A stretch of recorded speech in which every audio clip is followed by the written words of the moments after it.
નમસ્કાર, હું રચના DNTV સમાચાર કક્ષમાં આપ સૌનું સ્વાગત કરું છું. જોઈએ એક નજર આજના મુખ્ય સમાચાર.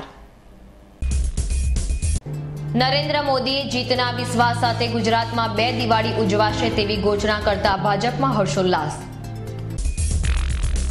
કોંગ્રેસ પક્ષ દ્વારા ગુજરાત પ્રજા વિકાસ દર્શન 2012 અંતર્ગત 12મા અને અંતિમ મુદ્દાની જાહેરાત. રાષ્ટ્રીય કોંગ્રેસ પાર્ટીના અગ્રણી જયંત પટેલ દ્વારા આગામી વિધાનસભાની ચૂંટણી કોંગ્રેસ સાથે ગઠબંધનમાં લડવાની રજૂઆત. હવે જોઈએ સમાચાર વિગતવાર. આગામી ડિસેમ્બર મહિનામાં ગુજરાતમાં યોજાનારી વિધાનસભાની ચૂંટણીમાં મતદાતાઓ જાગૃત થાય અને મોટા પ્રમાણમાં મતદાન થાય તેવા હેતુસર યુવા ભાજપાના કાર્યકરોના વિજય પ્રયાણ કાર્યક્રમનો મુખ્ય પ્રધાન મોદીએ પ્રારંભ કરાવ્યો હતો. ગુજરાતમાં વિધાનસભાની ચૂંટણીમાં મોટા પ્રમાણમાં મતદાન થાય તે માટે તમામ સ્તરેથી પ્રયાસ થઈ રહ્યા છે. ભાજપ દ્વારા પણ મતદારોને મતદાન બૂથ સુધી લઈ જવા તેમજ મતદાતાઓ સુધી ભાજપના વિકાસની વાત પહોંચાડવા માટે યુવા ભાજપના કાર્યકરોના વિજય પ્રયાણ કાર્યક્રમનો મુખ્યમંત્રી નરેન્દ્ર મોદીએ પ્રારંભ કરાવ્યો હતો. મતદારો સુધી પહોંચવા માટે યુવા ભાજપના વિજય પ્રયાણ કાર્યક્રમનો મુખ્ય પ્રધાન મોદીએ ગાંધીનગરમાં પ્રારંભ કરાવ્યો હતો. નરેન્દ્ર મોદીએ આ સાથે યુવા મોરચાની વેબસાઇટનું પણ લોન્ચિંગ કર્યું હતું. મોદીએ કોંગ્રેસ પર કટાક્ષ કરતા જણાવ્યું હતું કે કોંગ્રેસ પાસે નામી નેતાઓની ફોજ છે તો ભાજપ પાસે પરસેવો પાડીને કામ કરી શકે તેવા કાર્યકરોની ફોજ છે. તો મોદીએ વધુમાં જણાવ્યું હતું કે આ વખતે ગુજરાત 2 દિવાળી મનાવશે. બીજી દિવાળી 20મી ડિસેમ્બરે ઉજવાશે. અત્રે ઉલ્લેખનીય છે કે 20મી ડિસેમ્બરે વિધાનસભાની ચૂંટણીનું પરિણામ જાહેર થવાનું છે. ત્યારે નરેન્દ્ર મોદી આ રીતે જીતનો વિશ્વાસ વ્યક્ત કર્યો હતો. આ પ્રસંગે યુવા મોરચાના અધ્યક્ષ પ્રદીપસિંહ વાઘેલા તેમજ યુવા નેતા શંકરસિંહ ચૌધરી પણ હાજર રહ્યા હતા.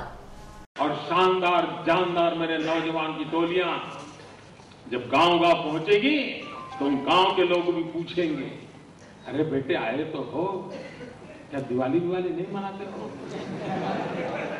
आप उनको बता दीजिए दिवाली 20 दिसंबर को मनाएंगे.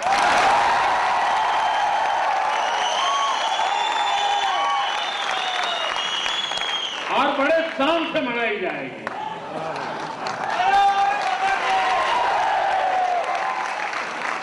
गुजरात में पहले कभी नहीं मनी, ऐसी मनाई जाएगी. આગામી વિધાનસભાની ચૂંટણીને અનુલક્ષીને ગુજરાત પ્રદેશ કોંગ્રેસ સમિતિ દ્વારા પ્રજા વિકાસ દર્શન 2012 હેઠળ 12મા મુદ્દાની જાહેરાત કરવામાં આવી હતી. રાજ્યમંત્રી ભરતસિંહ સોલંકી અને પૂર્વ પ્રદેશ કોંગ્રેસ પ્રમુખ સિદ્ધાર્થ પટેલ દ્વારા સંયુક્ત રીતે યોજાયેલી પત્રકાર પરિષદમાં પ્રજા વિકાસ દર્શન 2012 અંતર્ગત 12મા મુદ્દાની જાહેરાત કરવામાં આવી હતી. જેમાં સલામતી, પોલીસ દળને પૂરતું વેતન, પોલીસ દળના આધુનિકરણ, પોલીસ જવાનોની કલ્યાણ યોજનાનો સમાવેશ કરવામાં આવ્યો છે.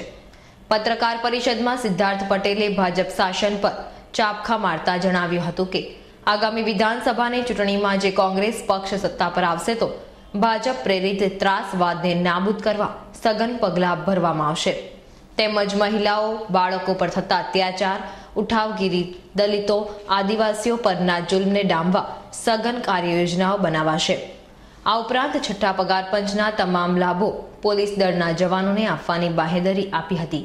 તેમણે વધુમાં જણાવ્યું હતું કે સુરક્ષા માટેનું આ તંત્ર છે એ વાત કોંગ્રેસ પક્ષ સુનિશ્ચિત કરી અને પ્રજાને સુરક્ષા પ્રદાન કરવા માંગે છે. પોલીસ તંત્રનું આધુનિકરણ, એમને મળતી સુવિધાઓમાં વધારો, રાજ્ય તકેદારી પંચની નિયુક્તિ, રાજ્યમાં લોકાયુક્તની તાત્કાલિક નિમણૂક અને એના જેવા અનેક પગલાઓ દ્વારા અમે ગુજરાત રાજ્યને દેશનું સૌથી વધારે સુરક્ષિત રાજ્ય બનાવવા માંગીએ છીએ. કોંગ્રેસ તરફથી વખતો વખત અમારા રાષ્ટ્રીય નેતાઓ પ્રચાર માટે આવશે. પ્રમુખ રીતે કોંગ્રેસ પ્રેસિડેન્ટ સોનિયા ગાંધીજી અને રાહુલ ગાંધી એ ગુજરાતમાં પ્રચાર કરવા માટે આવશે.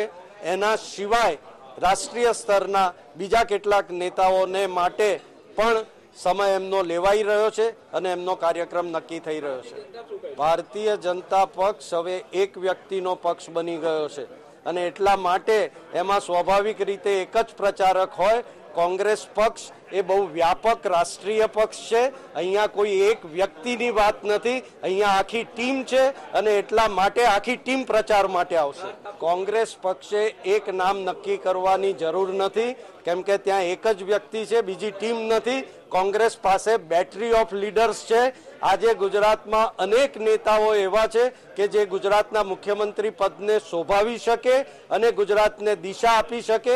ચૂંટણી પછી ગુજરાતની કોંગ્રેસના ચૂંટાયેલા ધારાસભ્યો પોતે નક્કી કરશે એ ગુજરાતનો મુખ્યમંત્રી બનશે. એનું કારણ છે કે જ્યાં કોઈ ટીમ કામ કરતી હોય ત્યાં કોઈ એક વ્યક્તિ હોઈ શકે નહીં, આખી ટીમ છે. આવી કોઈ વિવાદ નથી, કોઈ વિખવાદ નથી અને તમામ કોંગ્રેસના આગેવાનો એક થઈ અને એક જ લક્ષ્યથી કામ કરે છે કે ગુજરાતને જે ખોટી દિશામાં લઈ જવામાં આવી રહ્યું છે ત્યાંથી એને પાછું લાવવું છે અને એને સાચી દિશામાં લઈ જવું છે. ગુજરાત પ્રદેશના નેતાઓએ સ્ક્રિપ્ટ જોવાની જરૂર નથી. સોનિયા ગાંધી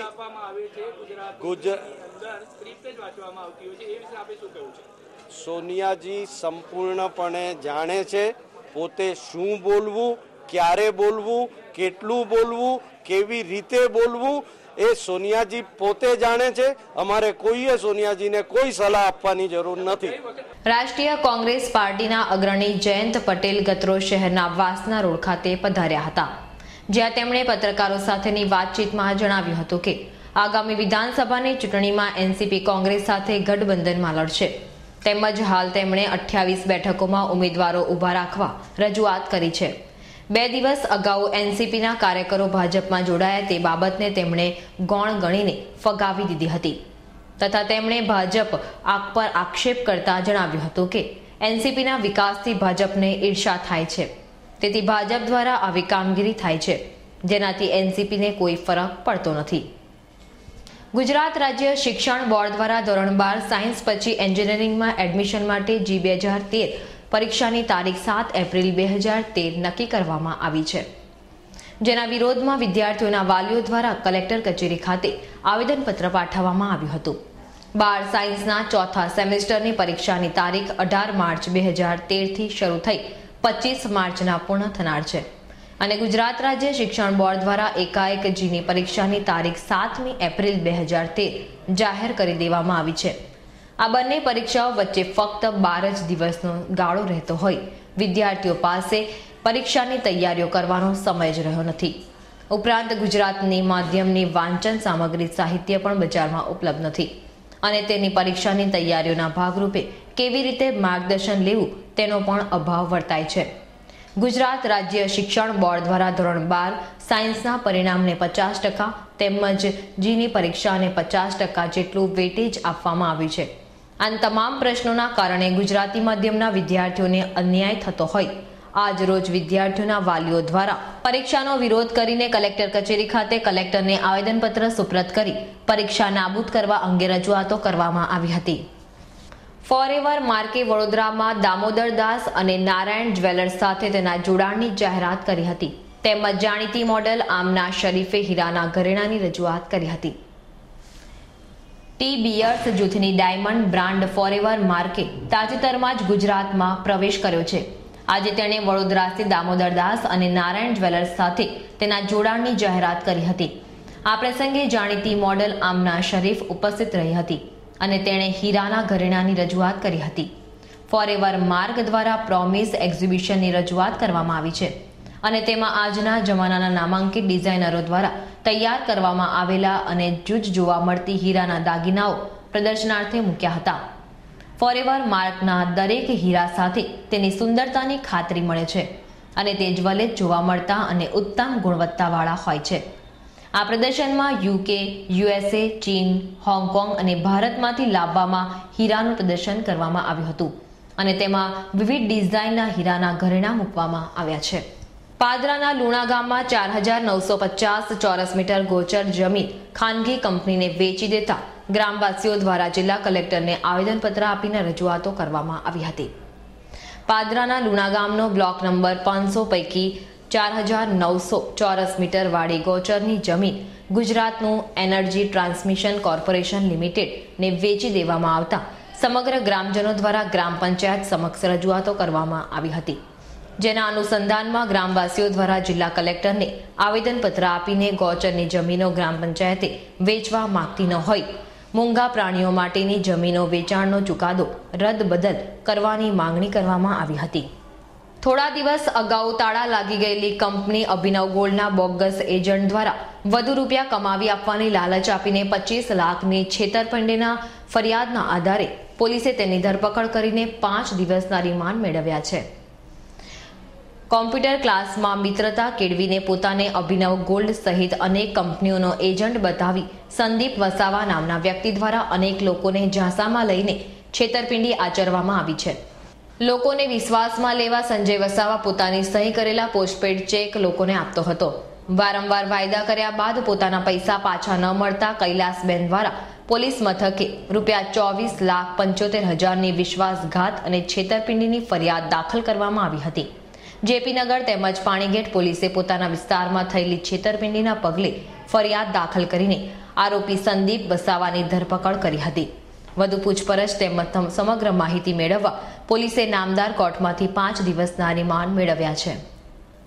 આ હતા ત્યાર સુધીના સમાચાર. તાજા સમાચાર માટે આવતીકાલે આ સમયે ફરી મુલાકાત થશે. ત્યાં સુધી DN TVની સમગ્ર ટીમને રજા આપશો. નમસ્કાર.